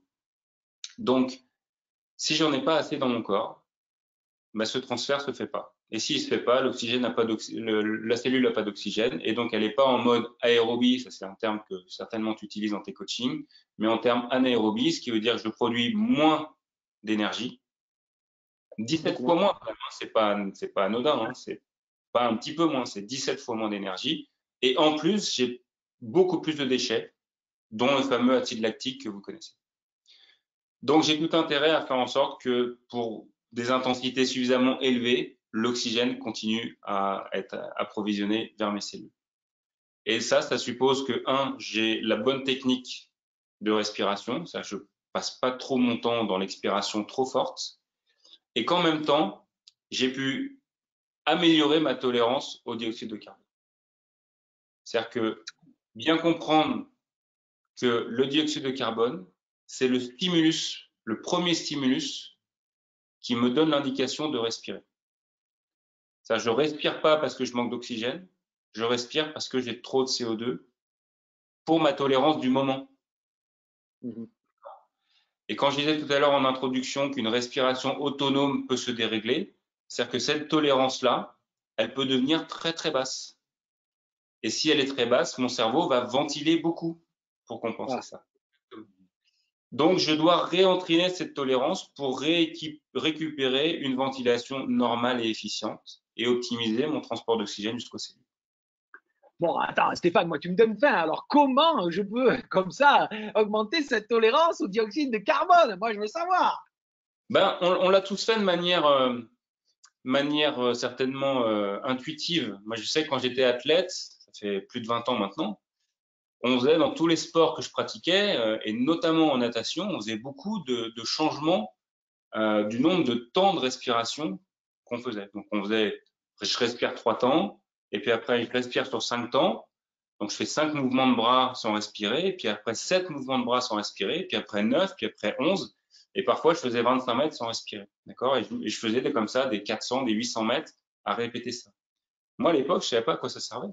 Et je pense que la plupart pensions que c'était pour justement apprendre à, à manquer d'oxygène. Hmm. D'accord? Or, on apprend à avoir plus de CO2. Parce que Oui, à quand pouvoir j'arrête de faire respirer, avec plus de CO2. voilà, quand j'arrête de respirer, mes muscles fonctionnent, donc consomment de l'oxygène circulant dans mon sang et fabriquent du CO2. Simplement, j'expire pas. Donc, le CO2, il sort pas. D'accord? Et si le CO2 sort pas, à ce moment-là, ben, je dois habituer mon cerveau notamment à être tolérant à ce CO2. J'ai un petit schéma, si tu veux, que je te montre ça. Ça peut, parce que c'est un élément important. Alors, je vais essayer d'y aller tout de suite. Voilà, vous voyez là, tu vois ici? Non, Non, t'as pas j'ai pas partagé partagé l'écran, c'est pour ça. Je l'écran le d'abord. partage. Alors, attends. On en est où là dans le truc? Tu ailles sur Zoom et tu partages ton écran sur Zoom. Voilà. Tac, je vais partager mon écran. Celui-là. Et tac. Là, c'est bon peut-être. Yes! Quel Alors, magnifique. voilà. Alors, regardez ce qui se passe quand. Voilà. Dans la partie gauche de votre écran, vous avez, alors c'est mal écrit, mais c'est normal breathing, c'est quand je respire normalement. La Yes. courbe rouge, c'est la courbe d'oxygène dans mon sang. La courbe bleue, qui est plus basse, c'est la courbe de dioxyde de carbone, de carbone dans mon sang. Vous voyez deux petites lignes discontinues. La première est bleue, ça c'est ma Ouais. tolérance au dioxyde de carbone. C'est-à-dire que quand je tape dans ce seuil, mon cerveau envoie l'information de respirer. Et la petite courbe en dessous, c'est le moment à partir duquel mon corps pense que je manque vraiment d'oxygène. Quel cas, ça devient important pour lui de respirer. Donc, qu'est-ce qui se passe quand toi et moi, Nico, on respire normalement, on a ce qu'on appelle une saturation de l'oxygène dans notre sang entre 94 et 100%. D'accord? Donc, je peux pas en mettre plus. Et même quand je respire mal, je suis encore à 94. Quand je suis en dessous de 94, c'est presque de la pathologie. D'accord? J'ai soit des maladies, soit quelque chose qui m'empêche de saturer mon sang en oxygène. Donc, on est en train de parler normalement, toi et moi, on ne fait pas forcément attention à notre respiration, on est entre 94 et 100% de saturation d'oxygène. C'est-à-dire que j'en ai tellement de l'oxygène que je ne sais plus quoi en faire. D'accord? Donc, tout va bien. Et puis, mon dioxyde de carbone, il reste à une valeur qui est en dessous du seuil, parce que je ventile normalement. Maintenant, je fais un exercice. C'est l'exercice du rectangle blanc que vous avez au milieu de l'écran. J'arrête de respirer. OK? Quand j'arrête de respirer, bah, mes cellules consomment l'oxygène, notamment le cerveau qui consomme près de 25% de l'oxygène disponible. C'est pour ça qu'il faut arrêter de penser quand on fait du sport, ça consomme trop d'oxygène. Donc, je consomme l'oxygène, donc ma courbe de saturation d'oxygène va baisser. Il va y en avoir de moins en moins dans le sang. Et puis, comme l'oxygène est consommé et que mes cellules produisent de l'énergie, elles vont produire du dioxyde de carbone, du CO2. Donc, les deux courbes vont tendre l'une vers l'autre. Le CO2 monte, l'oxygène baisse. Et vous voyez qu'au moment où le CO2 tape dans la courbe bleue, discontinue, qui est le seuil de tolérance, à ce moment-là, le cerveau dit « Ah là, il faut respirer », met en place les muscles inspiratoires de manière forcée, m'envoie des grandes indications qu'il faut que je respire, et je respire. Et une fois que je respire, l'oxygène, qui est la courbe à droite, remonte à sa valeur de départ, et le dioxyde de carbone descend. Ça va, c'est clair? Très clair. Voilà. Donc, on comprend bien ici que je vais pouvoir laisser mon corps consommer l'oxygène ambiant plus longtemps si j'élève ma courbe bleue, si j'élève ma tolérance. Donc, je vais avoir beaucoup plus d'oxygène consommé et plus longtemps si j'élève ma tolérance. On peut faire un exercice que je t'avais fait, Nico. J'avais fait faire une respiration où on chargeait vraiment le corps en oxygène au départ. On appelle ça la surventilation. Donc, regardez maintenant, on fait une surventilation. Vous faites des grandes inspirations pendant 20-30 fois. La courbe rouge va monter un tout petit peu. Je vais saturer mon sang à 100%. Là, je suis sûr que je suis à 100%. Donc, pas grosse différence avec avant, mais là, quand même, j'insiste sur l'oxygène. Et puis, vous voyez, sur la courbe bleue, là, comme j'ai ventilé vraiment très fort, j'ai abaissé mon taux de dioxyde de carbone. Donc, je vais partir avec un taux de CO2 beaucoup plus bas que d'habitude. Je stoppe ma respiration. Mon oxygène va commencer à baisser. C'est la courbe rouge qui baisse. Mon CO2 va monter. Jusque-là, c'est comme la slide, enfin la diapositive d'avant. Simplement, comme le dioxyde de carbone part depuis beaucoup plus bas, ma rétention, mon apnée va durer beaucoup plus longtemps. C'est-à-dire que mes cellules vont être capables de capter beaucoup plus d'oxygène et beaucoup plus longtemps avant même que j'ai un stimulus de respirer. Donc, dans une respiration comme ça, dans une rétention comme ça, je vais peut-être pouvoir faire 2 minutes, 3 minutes d'apnée sans aucun problème parce que j'ai joué sur ma tolérance au dioxyde de carbone. Et puis, quand je reprends ma respiration, les courbes se normalisent à nouveau et tout va bien. Du coup, je vais arrêter le partage pour qu'on revienne à l'écran. Du coup, ça veut dire quoi? Ça veut dire que si je m'entraîne, notamment avec des rétentions comme ça, à mieux tolérer le CO2, à ce moment-là, mon corps va mieux se débrouiller pour approvisionner les cellules en oxygène. Et les cellules vont mieux le capter, l'oxygène. Ils vont capter un plus grand oxygène. Donc, très clairement, en vélo, ça veut dire peut-être déjà s'entraîner assis à faire des expirations et de la rétention, déjà. Et peut-être, petit à petit, de manière très progressive, arriver à le faire sur le vélo, pourquoi pas. C'est-à-dire que rouler et faire quelques secondes en apnée tout en roulant, et puis augmenter. En roulant, on va préconiser de dire quelques secondes et monter petit à petit, parce que avec un petit peu, quand l'oxygène revient, on peut avoir des pertes d'équilibre, des choses comme ça. Mais tu as raison. Quand la courbe baisse trop de l'oxygène, à ce moment-là, on peut effectivement avoir des pertes d'équilibre avant même, si on pousse vraiment le truc à fond, de perdre connaissance, qui en vélo est quand même problématique. D'accord? Donc, il faut être très vigilant sur le vélo. Si vous faites un sport comme le triathlon, entraînez-vous plutôt à cela en courant. Hein, même la natation n'est pas recommandée parce que si je perds connaissance dans l'eau, c'est un peu dommage. Donc, entraînez-vous plutôt à ça en courant ou éventuellement sur votre home trainer si vous n'avez pas d'autre choix. D'accord? Plutôt que sur la route au milieu de la circulation. Voilà. Ça, on va dire que c'est la précaution et on se doit de le dire. Par contre, la préconisation, c'est quoi qu'il arrive, le faire de manière très progressive. Parce qu'en natation, comme tu l'as dit, on le fait presque sans savoir tout de suite 2 temps, 3 temps, 4 temps, etc. Avant d'en arriver à la perte de connaissance et la désorientation, on peut y aller. En vélo, si on y va sur du 5 secondes en apnée, puis après respirer, tu vois, 5-10 secondes, c'est des choses que. Et puis après, on augmente de 1 seconde à 1 seconde, 6 secondes, 7 secondes, 10 secondes. C'est déjà des choses qui vont nous habituer. Et puis, encore une fois, moi, je dirais que l'étape avant, c'est vraiment de s'entraîner à sec. C'est-à-dire, déjà, tu t'entraînes assis sur ta chaise et tu t'entraînes à faire des apnées, etc. Mais ça, c'est vraiment un exercice qui va pouvoir améliorer considérablement nos performances.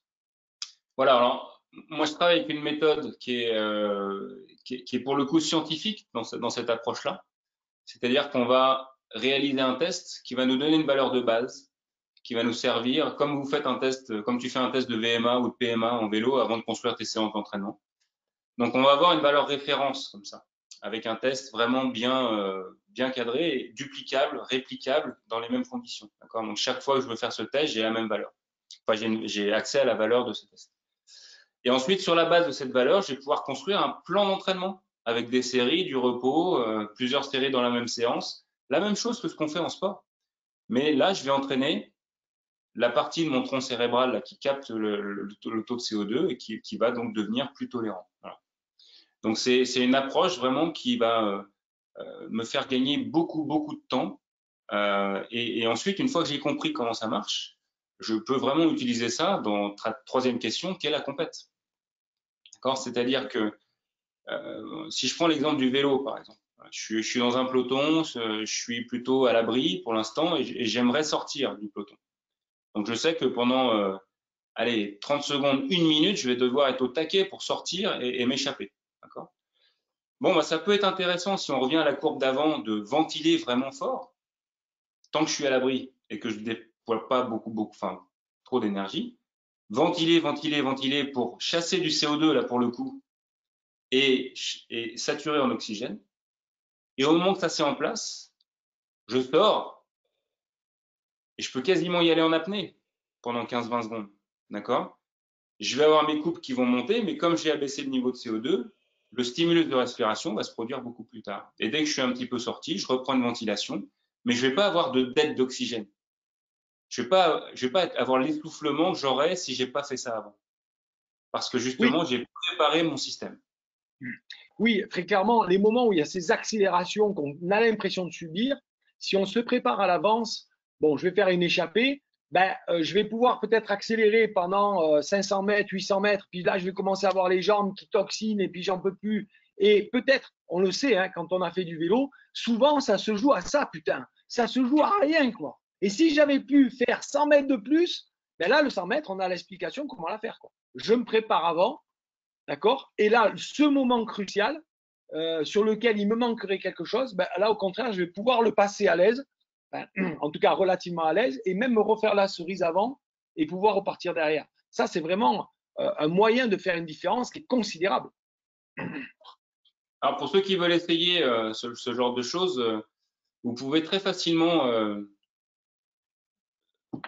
après la conférence, faire votre maximum de pompes. Okay, vous faites des pompes, un maximum de pompes normalement. Puis vous laissez une petite demi-heure de repos. Et puis, avant de refaire une série maximum, vous faites des ventilations comme ça. 10, 15 grandes ventilations. Et ensuite, vous repartez sur la série de pompes. Et vous allez observer déjà, le nombre de pompes que vous faites, ce sera peut-être équivalent ou légèrement supérieur. Mais surtout, vous allez observer l'essoufflement d'après. Voilà. Je fais mes pompes, je m'arrête 2 secondes et j'observe, l'essoufflement, 2, combien de temps je prends pour revenir à une respiration normale. Et là, c'est colossal. La différence est colossale. Voilà, essayez, vous verrez. Ça, dans les sports d'endurance, ça fait une différence qui est phénoménale parce que on voit bien, ben, l'entraînement, ça sert à quoi? À pousser ses limites. Et donc, on peut le faire aussi avec des squats, hein, c'est la même chose. Si avant de faire ma série de squats, je vais faire mon hyperventilation, je vais pouvoir pousser plus ou plus longtemps. Et donc, si je fais ça à l'entraînement, à chaque entraînement, ben, évidemment, au bout de plusieurs semaines, entre celui qui fait l'hyperventilation et celui qui ne la fait pas, il va y avoir une différence de poids qui sera notable.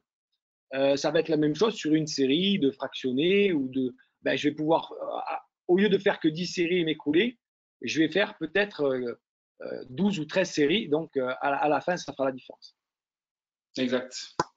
Bon, mon Steph, j'ai pris beaucoup plus de temps que ce qu'on avait dit, mais c'est pas grave. Si toi, ça te gêne pas, je sais pas, t'as attendu? Bon. Non, non, ça va. Si, On fait, non, c'est bon. on fait rapidement un petit point. Écoute, je te propose un petit point sur la respiration, sur la récupération. Ouais. Voilà. Respiration et récupération. Et puis après, on passera aux questions-réponses. Et puis, tu nous parleras rapidement parce que ceux qui, peut-être là, comme moi, ont faim de dire attends, on commence en plein enterrement pour la respiration. Il existe des trucs, des méthodes, je veux savoir. Eh ben, t'es cool, spécialement pour moi. Tu nous as fait un petit programme juste derrière. Ben, tu nous en parleras juste après. Donc, parle-moi. En quoi la respiration, ça peut m'aider à mieux récupérer ou récupérer plus vite. D'accord. Bon, juste un petit aparté, je vais pas le développer, mais pour compléter la partie performance, on a parlé des états tout à l'heure, état émotionnel, état mental, état de mobilisation. Ben là aussi, avant une course, il y a moyen, largement moyen en fait d'optimiser ces états grâce à la respiration. On a tous un petit peu de stress avant une course, bien penser à tout, etc. Il se peut qu'il y ait des choses qui se passent pas comme on avait prévu avant le départ. Et ben là aussi, ça permet aussi de revenir, de se recentrer. Voilà, il y a aussi tout un aspect là de bonne gestion des énergies d'avant-course pour garder l'influx, comme on dit, dans la partie importante qui est la compète. Sur la récupération, vas-y, je t'en prie. Parce que moi, j'ai un cas très concret d'un athlète que j'ai accompagné il n'y a pas longtemps qui était un très bon cycliste, mais qui a peur en descente. Et juste avant les descentes, grâce à la respiration, il se préparait pendant la descente en se concentrant sur la respiration. Il évitait de se concentrer sur ses peurs et ça lui a permis de passer un moment clé. Et c'est vrai sur aussi ceux qui ont l'appréhension du sprint d'arrivée ou etc. La respiration, c'est un moyen de gérer ces états émotionnels qui nous permettent de produire ce qu'on est capable de produire. Vas-y sur la récupération. Sur la récupération, il y aura plusieurs choses. Il y a effectivement déjà pouvoir se maintenir dans cette zone de restauration dont je parlais tout à l'heure. C'est-à-dire que dans les jours qui suivent, soit un entraînement très difficile ou soit une compétition très difficile, on comprend maintenant que se remettre dans une zone de mobilisation, même si c'est que intellectuel, que mental, forcément le système nerveux est actif, c'est pas forcément propice à la restauration du corps. Donc ça veut dire peut-être faire des séances un petit peu plus régulières dans la journée qui vont m'amener dans cette zone de repos. Donc tu mentionnais effectivement que insister sur l'expiration était un des aspects. Effectivement, ça c'est juste. Aussi, je peux travailler davantage sur mon diaphragme. Je peux travailler davantage aussi sur la partie nasale. On n'a pas eu le temps de parler du nez, mais voilà, je pourrais tenir 3 heures sur le nez, donc je vais pas le faire là. Mais je vous ai amené quand même un petit rouleau de tape et je vais y penser. C'est que ça, c'est un outil d'entraînement. Voilà. Si vous mettez ça sur votre bouche et que vous allez faire du vélo, vous allez rouler tout seul, parce qu'on peut pas parler. Je roulais pas plus d'1 heure et demie parce qu'on peut pas boire non plus. Mais c'est un entraînement exceptionnel, exceptionnel. Voilà. Donc je pourrais le développer un autre jour, mais voilà. Donc ça, c'est ne pas oublier la respiration nasale. Et donc l'état. Et ensuite, je peux travailler aussi à la réoxygénation de mon corps. Vous avez vu tout à l'heure avec la courbe que je vous ai proposée, une respiration de ce type va me laisser en apnée entre 1 minute 30 et 4 minutes pour ceux qui sont vraiment qui ont l'habitude de cette respiration. Croyez pas que 4 minutes, c'est un truc de dingue. 4 minutes, des gens que je coach sur cette respiration, j'en ai beaucoup qui font les 3 minutes 30, 4 minutes sur cette respiration. Donc ça veut dire que pendant 4 minutes, allez, je vous le donne à 3 minutes, mon corps n'a rien d'autre à faire que de s'oxygéner. Donc, le petit secret dont tu parlais du footing là en brun qui t'a mis les boules, c'est en partie ça. C'est-à-dire que je fais ça le matin de manière à ce que mes cellules soient complètement oxygénées et qu'elles aient l'habitude d'aller choper l'oxygène qui est dans le sang. Donc ça, en récupération, c'est idéal. À la fois, j'atterris dans la bonne zone parce que je suis longtemps en rétention poumon vide, donc je suis bien dans le parasympathique. À la fois, pendant 2, 3 minutes, 4 minutes, mon corps respire. Mes cellules respirent. Quand elle respire, là où il faut insister, c'est quand elle respire, elle se répare, quoi. Elle capte les nutriments, elle se répare. Donc, elle fonctionne, mais les tissus se réparent. Ouais, exactement. Ça, c'est un point important. Donc, vraiment, c'est une habitude à avoir. Je pense qu'à la Mère Cyclo, on a commencé à faire comprendre aux gens que tout de suite après un entraînement, la ration de récupération, elle est hyper importante. Donc, dans les 30 minutes, manger des sucres, prendre des protéines, ça fait une vraie différence. Et ceux qui font des entraînements intensifs, ils l'ont constaté, tu vois, sur 12 semaines. Ceux qui font la ration de récupération, ils récupèrent vite, ils ont la caisse pour le lendemain, etc. Ceux qui ne la font pas au bout de 6 semaines, ils sont en vrac et les séances intensives, ils n'arrivent plus à les faire. Mais si après, on fait vraiment un moment de respiration, même si c'est que quelques minutes au départ, pour arriver à du 10-15 minutes de relaxation où on va respirer, on va avoir vraiment une récupération qui est différente. Alors, il y a un autre aspect qui est important, c'est l'acidité du corps. L'acidité du corps après la compétition, par exemple, est un élément qui va ralentir la reconstruction et le repos et la récupération. Donc la respiration, notamment grâce au dioxyde de carbone, qui est un vrai régulateur de ce qu'on appelle le pH, donc la mesure de l'acidité du corps, va permettre de nous ramener dans des zones physiologiques de l'acidité et de la basicité du corps. Et la zone physiologique, c'est un pH de 7,4, sans être trop technique, mais c'est vraiment celui qui permet à l'ensemble des fonctions physiologiques d'être optimum. Donc, pareil, tu aurais une dernière petite astuce concrète. Pour toi, une respiration qui nous permet de mieux récupérer rapidement. tout à l'heure, on a parlé de la cohérence cardiaque. Est-ce que ça pourrait être ça encore, une respiration carrée, une respiration abdominale? Qu'est-ce que tu nous conseillerais de faire? Là, moi, je ferai des rétentions, étonnamment. Je ferai D'accord. vraiment des rétentions avec de la Je bloque. ventilation. Voilà. Je ventile OK. et ensuite je fais une rétention, poumon à l'équilibre. C'est-à-dire que dans mon expiration, il y a un moment de l'expiration où mes poumons et ma cage thoracique s'équilibrent. C'est-à-dire que j'ai aucune force et ma cage thoracique est immobile. C'est ce moment-là que je recherche parce que dans cet état, tout mon corps est relâché.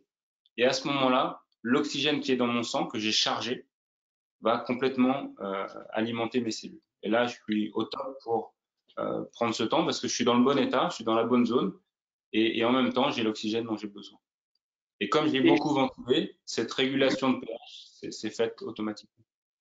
comme je diminue l'acidité, je crée les conditions pour que mon corps récupère mieux. Ça, vraiment, ça fait une différence fondamentale, hein, parce que c'est clair que derrière, je peux enchaîner des séances d'entraînement plus que les autres parce que j'ai mieux récupéré. Mmh. Steph, écoute, vraiment, merci beaucoup parce que moi, j'ai trouvé ça passionnant. On va passer à répondre aux questions-réponses, au moins quelques-unes pour que tous ceux qui nous ont écoutés, qui ont été très nombreux. Attends, je vais regarder, mais je crois que. Alors, attends, là, on a encore plus de ça, on est monté à 160. Donc, tu vois, c'était vraiment. Merci, il y a beaucoup. Donc, je vais prendre des questions dans un instant. J'aimerais juste que tu nous parles de la formation que tu as prévue, que tu proposes pour les sportifs pour améliorer les performances. Non, mais comme tu m'as fait la gentillesse de m'inviter, je voulais permettre aux gens qui travaillent avec toi de vivre une formation en fait de 3 heures à distance, okay, avec la plateforme Zoom là ici.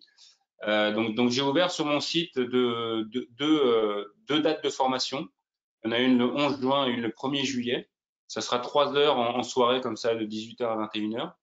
L'idée c'est vraiment que ça soit limité à une trentaine de personnes parce que je veux qu'on puisse être aussi dans l'interaction, pas seulement faire des choses descendantes, mais aussi répondre aux questions de chacun. Donc, ça sera vraiment une formation sur reprendre les bases de la physiologie respiratoire de manière à comprendre, d'accord? Moi, j'aime bien poser de la compréhension avant d'agir. C'était ton préambule quand on était athlètes tous les deux il y a 30 ans maintenant. Donc voilà, poser un peu de compréhension, savoir comment tout ça fonctionne. Ensuite, avoir des clés vraiment qu'on va pouvoir pratiquer et tester. Je voudrais aussi partager cette méthode dont j'ai parlé tout à l'heure, un peu scientifique, qui permet de changer la tolérance au dioxyde de carbone. Je vais beaucoup parler du nez. J'en ai pas trop parlé ce soir, mais la respiration nasale, en fait, c'est un truc incroyable.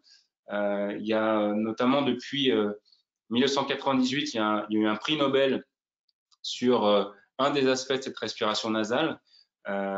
Donc, il faut absolument en parler parce que peu de gens le savent et ça va d'un seul coup optimiser notre respiration et notre performance respiratoire. Donc, tout ça va être abordé. Et puis, je proposerai une séance de respiration d'une trentaine, quarantaine de minutes de manière à tester différentes choses, différents états et puis repartir avec des outils concrets pour implémenter dans mon entraînement. Et l'avantage de cet entraînement, j'espère que tout le monde a bien compris, c'est que c'est pas quelque chose qui va me rajouter des séances de vélo ou de course à pied ou de natation, parce que c'est déjà dur de les faire rentrer dans mon emploi du temps. Mais c'est quelque chose que j'ai avec moi tout le temps, la respiration, que dès que j'ai ça dans les transports, entre deux réunions, etc., je peux pratiquer quelque chose qui va avoir un impact positif sur ma performance, ou ma récupération, ou mon état de stress, ou mon état émotionnel. Donc ça vaut, à mon avis, vraiment le coup de se réapproprier cet outil simple dont on commence à entendre de plus en plus parler, mais qui était ce point de convergence que je mentionnais tout à l'heure dans l'intro. C'est vraiment, voilà, après avoir étudié quand même pas mal de choses, je me suis rendu compte que si on travaillait bien là-dessus, ben, il y avait quand même pas mal d'éléments, alors pathologiques, parce que je travaillais aussi un peu le côté médecine chinoise, mais aussi d'éléments de performance cognitive, performance émotionnelle qui vont être présents. Voilà. J'ai peut-être été un petit peu long, mais c'était juste parce que ça me plaît bien tout ça. Bien sûr, moi aussi ça me plaît bien. Moi, je serais content si ce soir on a fait passer le message que la respiration, c'est un outil ultra puissant dont on en tire des tonnes d'avantages dans sa vie quotidienne, dans ses entraînements, dans sa récupération. et qui est d'une simplicité, enfin, je veux dire, c'est le moyen d'entraînement le plus simple qui existe. Comme tu dis, on peut le faire n'importe où. Il ne faut pas hésiter à se dire, même si je le fais quelques instants, mais consciemment, etc., déjà, c'est un impact. Et puis après, on peut aller vers des outils. Tes outils, moi, j'en connais une partie, je ne les connais pas tous, mais ils sont euh, simples et redoutablement efficaces. C'est-à-dire que là, il n'y a pas besoin de se faire 6 semaines de PMA pour voir le résultat, quoi. Je veux dire, en 2-3 séances, on voit tout de suite un résultat qui va dire, oh putain, mais c'est pas croyable. Donc, ben voilà, c'est pour ça que j'étais content de te recevoir. Et puis, je te remercie d'avoir mis en place cette formation parce que je sais qu'elle va être vraiment super. Je vais être ton premier inscrit, ça c'est sûr. Euh, D'ailleurs, j'ai transmis à tout le monde normalement le lien des 2 dates et un lien pour contacter Stéphane si vous voulez aller un peu plus loin. Je l'envoie à tous ceux qui sont connectés donc dans la boîte à questions. Et je vous invite à partir de maintenant à poser vos questions. Et puis, je vais les poser à Stéphane et Stéphane va y répondre en quelques minutes. Et puis, Stéphane, quand tu me dis break, ça sera la dernière, on dira au revoir. Voilà. Donc, on répondra à 1, 2, 3, 4, 10 questions, 200 questions, si tu veux rester jusqu'à 3 heures du matin. Bon, alors, première question de Florian. Florian, c'est mon petit chouchou. Chaque fois qu'on fait des conférences, tout ça, c'est toujours le premier à poser des questions et en général, elles sont toujours sympas et intéressantes. Alors, Florian nous pose la question, quelle respiration en montée de col et que changer quand on bascule dans la descente? Ah ouais, non, tu veux du concret là, c'est du concret. Hein. Direct. Déjà, il y a une histoire de rythme. Je pense que ça peut vraiment être intéressant de trouver un rythme. Alors, dans cette zone de performance, dans cette zone de fluidité dont on parlait, Nico, tout à l'heure, qui est vraiment la zone, voilà, un col, c'est assez long en général, donc c'est pas forcément une zone dans laquelle on doit être hyper activé, mais dans laquelle on doit être vraiment être dans la zone de flow. Et cette zone-là, elle est en général connectée quand on équilibre justement l'inspiration et l'expiration. Donc ça peut être intéressant d'adopter une respiration où je vais avoir un rythme peut-être en lien avec mon rythme de pédalage. Peut-être je vais inspirer sur 2 tours de pédalier et puis expirer sur 2 tours de pédalier. Ça va avoir un impact sur le rythme de ma respiration que je vais maintenir. Je vais du coup être en gestion et en contrôle de ce rythme. Et en même temps, il y a une forme de méditation. C'est-à-dire que je suis vraiment présent à ce qui se passe. Et la zone de flow, c'est quand même une zone où on a accès un petit peu à toute cette information sans s'en rendre compte. Voilà, on est complètement présent sans s'en rendre compte. Et c'est ça que j'essaierai de rechercher. Pareil, quand je cours, il y a une célèbre respiration qui s'appelle la marche afghane. Je ne sais pas si vous avez entendu parler de ça. Mais j'inspire sur 3 pas et j'expire sur 3 pas. Et les Afghans faisaient ça dans le désert pour justement bien optimiser leurs échanges gazeux dans leur corps. Donc voilà ce que je ferais dans la montée, vraiment équilibrer, ne pas rompre ce cycle et ces amplitudes-là. J'essaierai d'inspirer par le nez le plus possible si je me suis bien entraîné avant, d'accord? Alors si le besoin d'oxygène se fait sentir parce que l'allure est soutenue, je peux légèrement ouvrir ma bouche pour laisser passer un tout petit filet d'air, mais bien m'assurer que je mobilise le nez. Parce qu'encore une fois, dans le nez, grâce au nez, il va y avoir pas mal d'éléments positifs par rapport à ma respiration, qui vont optimiser ma respiration. Et puis sur la descente, ben là, ça peut être intéressant d'allonger l'expire.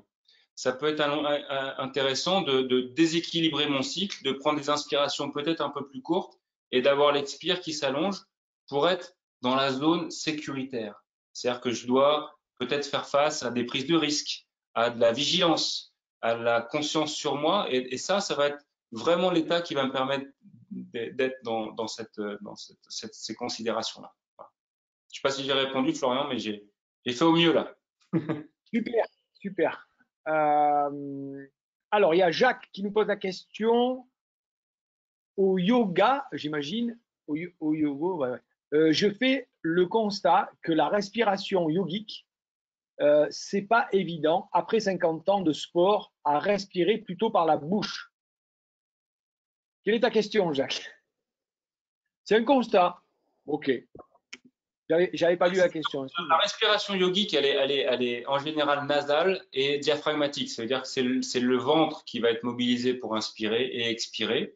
On va en général faire un effort pour ne pas utiliser la bouche.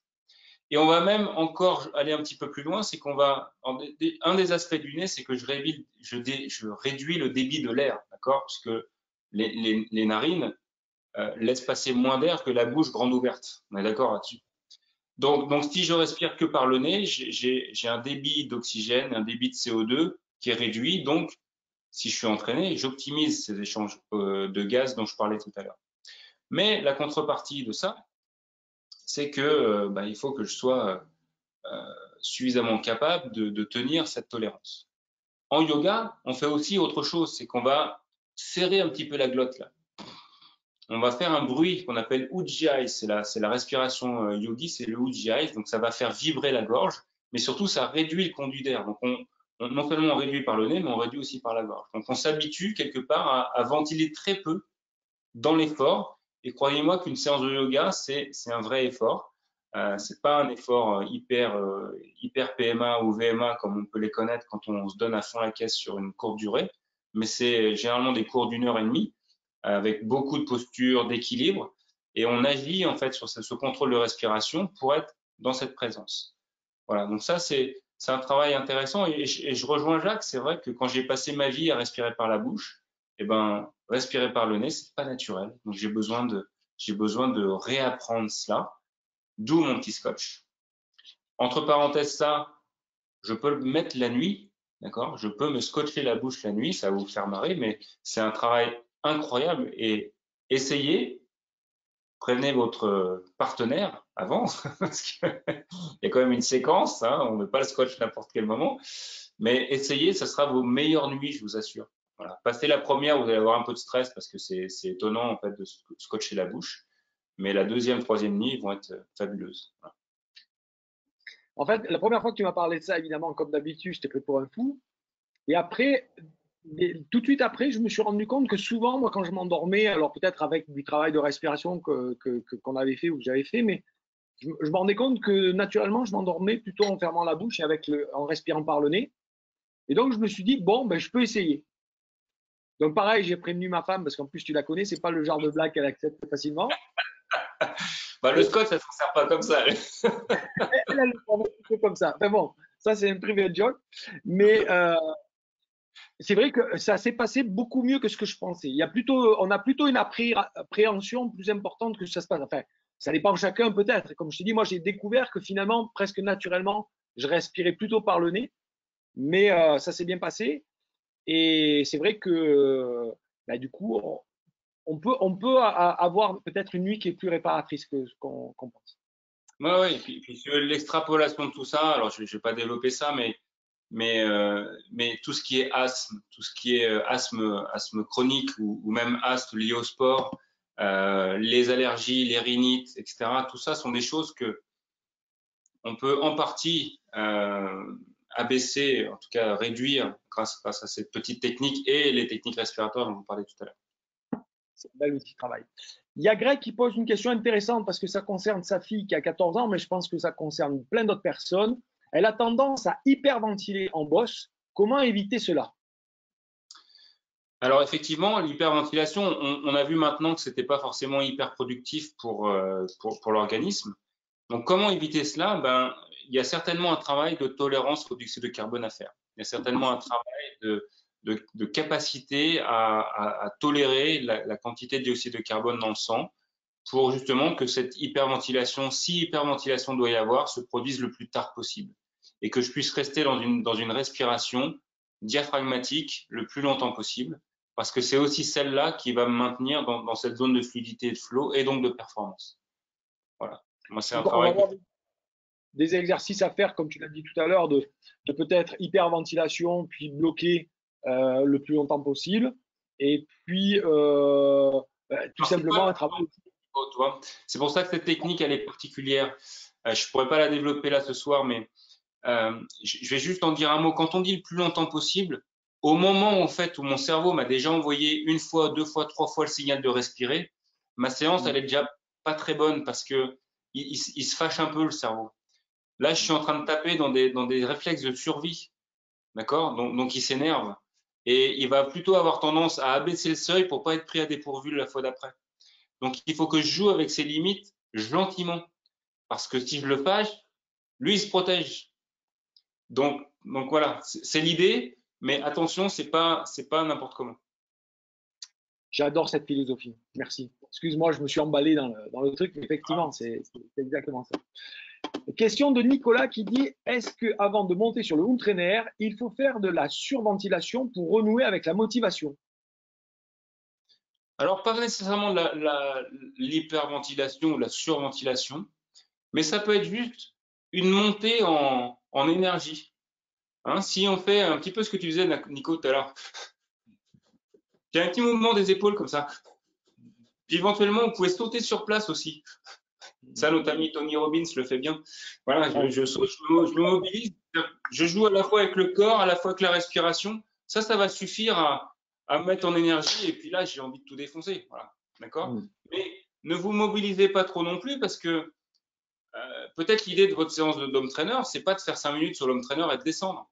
C'est peut-être juste de connecter cette zone qui va vous permettre d'être performant.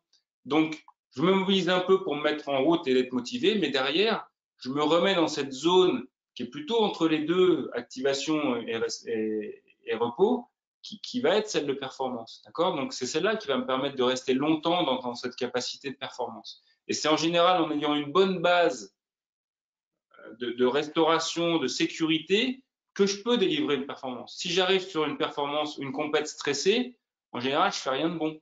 D'accord? Donc, c'est plutôt arriver à être pleinement en possession et en conscience de moi que je vais pouvoir mettre en place ce que j'ai appris et ce que j'ai travaillé à l'entraînement. Vous savez, les athlètes qui sont forts à l'entraînement et qui se foirent en compète, ben, en général, c'est pas parce qu'ils sont mauvais, c'est parce qu'ils n'ont pas accès à leur capacité, parce qu'ils ne se sont pas mis dans la bonne zone, tout simplement. À l'entraînement, il n'y a pas d'enjeu. Donc, si je suis fort physiquement, il n'y a pas d'enjeu, je suis fort. Mais dès qu'il y a un enjeu, si je gère très mal, je perds tous mes moyens. Et pourtant, ma physiologie n'a pas changé. Hein. Elle est toujours là. C'est pour ça que je pense qu'un vrai entraînement intéressant, c'est déjà de s'entraîner à la respiration à sec, hein, donc c'est-à-dire en dehors du vélo, du truc, des entraînements, déjà, voilà, le matin, assis, etc. Et après, sur le home trainer, il peut y avoir un intérêt à chercher ce que tu appelles la respiration dans le flow, hein, c'est-à-dire ni en hyper forçant, ni en hyper soufflant ou en hyper machin. C'est, voilà, quand je fais d'abord ma récupération, ben, c'est quoi ma respiration qui est à l'aise, qui est naturelle. Et puis petit à petit, quand je monte dans les intensités, il y a certaines séances qu'on peut faire en portant notre attention, pas que sur l'effort, sur la respiration. Tiens, comment est ma respiration là pour que ben, quand je suis au seuil, ben, je suis en respiration équilibrée. Ça, c'est un Voilà. travail qui est intéressant à travailler. Et à quel moment je décroche? À Ouais. quel moment de la séance, à quel niveau de puissance ou à quel niveau de vitesse je décroche? Parce que ça, c'est un bon indicateur aussi pour savoir si je progresse avec cette respiration. Exactement. Il y a beaucoup de messages, merci, et notamment de Greg, la réponse qu'on a donnée, de David aussi. Alors, David, un autre David qui me dit, j'ai tendance à faire de l'apnée pendant mon sommeil. Ah. Qui, j'ai l'impression, m'empêche de bien récupérer, fatigue au réveil. Y a-t-il des techniques pour contrer cela? Ben, celle dont je vous parle, parce que un des axes de l'apnée du sommeil, un des axes pour comprendre l'apnée du sommeil, savoir que quand le corps n'a pas ce qu'il souhaite, il met en place des stratégies qui vont permettre à la physiologie de s'adapter. Alors parfois, ces stratégies, elles sont ennuyeuses, d'accord?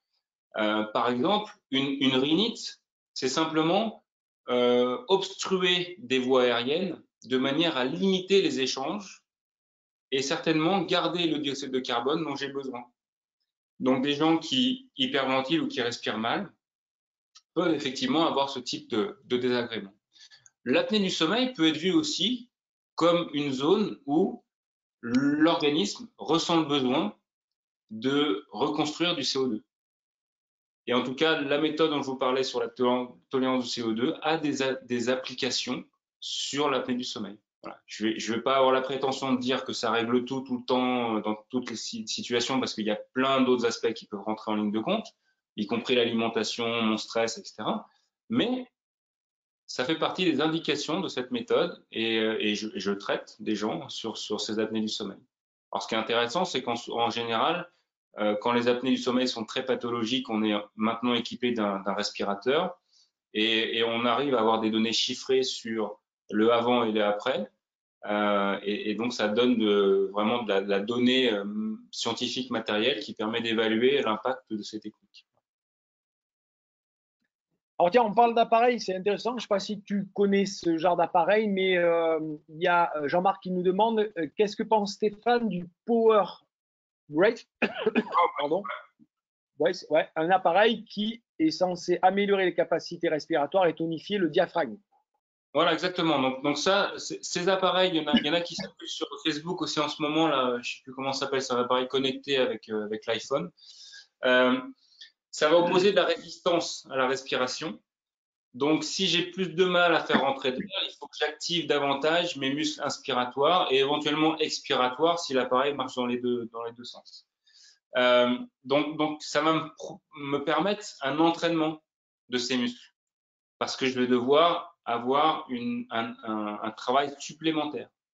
Donc, c'est intéressant dans la première phase quand je cherche à optimiser ma respiration interne, à optimiser mon système musculaire et articulaire qui me permet de faire rentrer l'air dans mes poumons, bah, je peux rendre ce système efficient. Et donc, on a vu que ça avait un coût énergétique et donc réduire le coût énergétique. Voilà. Alors, ce travail, vous pouvez le faire avec cet objet-là. Vous pouvez aussi le faire avec un poids sur la poitrine. On peut mettre un sac de sable de 10, 20, 30, 50 kilos. Et puis, vous commencez à respirer contre. Donc là aussi, progressivité. Hein. Commencez pas avec le sac de 50 kilos tout de suite, mais progressivité sur la poitrine, progressivité sur l'abdomen aussi. Je vais pouvoir respirer contre ce sac de manière à entraîner mon diaphragme. Voilà. Et puis, n'oubliez pas qu'un muscle qui se renforce, il faut aussi l'étirer. Donc, le diaphragme, il faut pouvoir le muscler doucement parce que le diaphragme, c'est très, très fin et donc très fragile. Donc, il faut vraiment être très progressif. Mais on peut aussi l'étirer. Donc, il y a des types de respiration qui permettent d'étirer le diaphragme de manière à lui donner de la mobilité. Et puis, le diaphragme, c'est aussi, voilà, pareil, je pourrais faire 3 heures, mais c'est aussi un muscle sur lequel les émotions s'attachent beaucoup. Vous savez, quand on a un poids là au niveau du ventre, bah c'est le diaphragme, c'est le foie. Et donc là aussi, il y a un intérêt à savoir respirer pour libérer ce diaphragme. Quand tu travailles avec ce genre d'appareil, est-ce que tu le travailles à faible intensité ou à n'importe quelle intensité de manière progressive?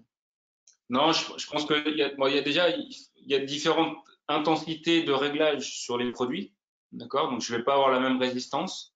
Donc là, il faut que je sois progressif dans l'augmentation de ma résistance. Après, c'est pas nécessairement quelque chose que je conseillerais dans la pratique sportive. Je le conseillerais plutôt là en statique.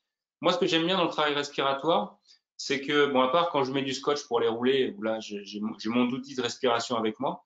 Mais sinon, la respiration, c'est vraiment quelque chose que je peux faire en plus à côté sans charger mes séances. Parce qu'effectivement, quand je fais une séance avec du scotch, je vais pas faire mon tour du lac à 40 km/h avec le scotch. Je suis beaucoup moins vite.